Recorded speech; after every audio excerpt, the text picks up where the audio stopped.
This world wasn't always so small and petty. Thousands of years ago, while the rest of men prayed to gods, the Valyrians became them. Through magic or sheer will, they mastered the greatest creatures in history.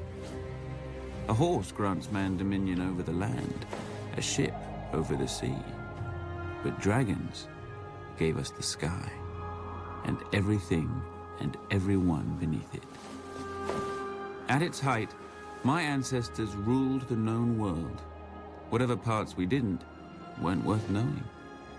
Our capital of Valyria shamed the magnificent cities of the east, for hammers and chisels were no match for dragon fire and sorcery. It was a city and an empire built to last until the end of time. It didn't.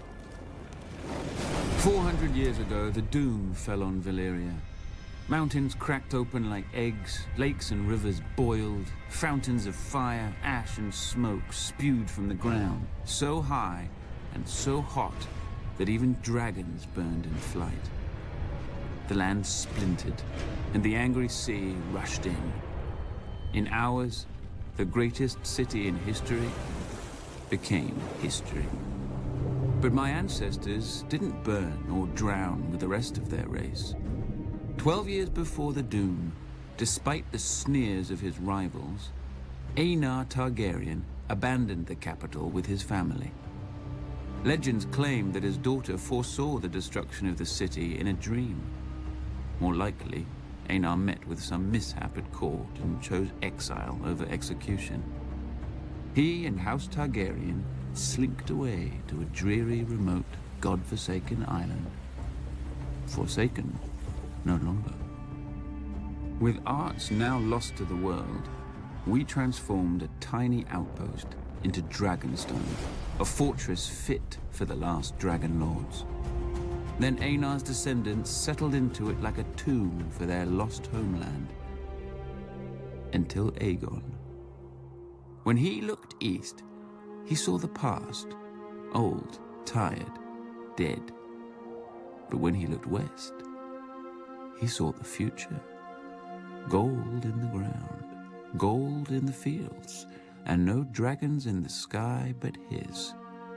He and his sisters, Rhaenys and Visenya, flew over the great continent, ostensibly visitors to a strange land.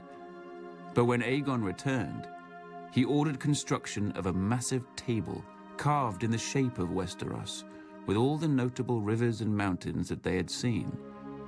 A personal map of the Seven Kingdoms, then ruled by 7 squabbling families. House Durrandon held the Stormlands from their seat at Storm's End, due south of Dragonstone. House Hora of the Iron Islands had also conquered and enslaved the Riverlands, and ruled them from Harrenhal, a monstrous castle rising on the shore of the God's Eye. House Stark held the frozen wasteland of the north, the oldest, largest, and emptiest of the kingdoms. House Lannister held the Westerlands, the wealthiest kingdom, thanks to their gold mines. House Gardner held the Reach, the second wealthiest kingdom, thanks to their crops. House Arryn held the Vale, or rather the Vale held them. The mountains were impassable except through the Bloody Gate, which had never been taken. House Martell held the deserts of Dorne, probably because no one else wanted them.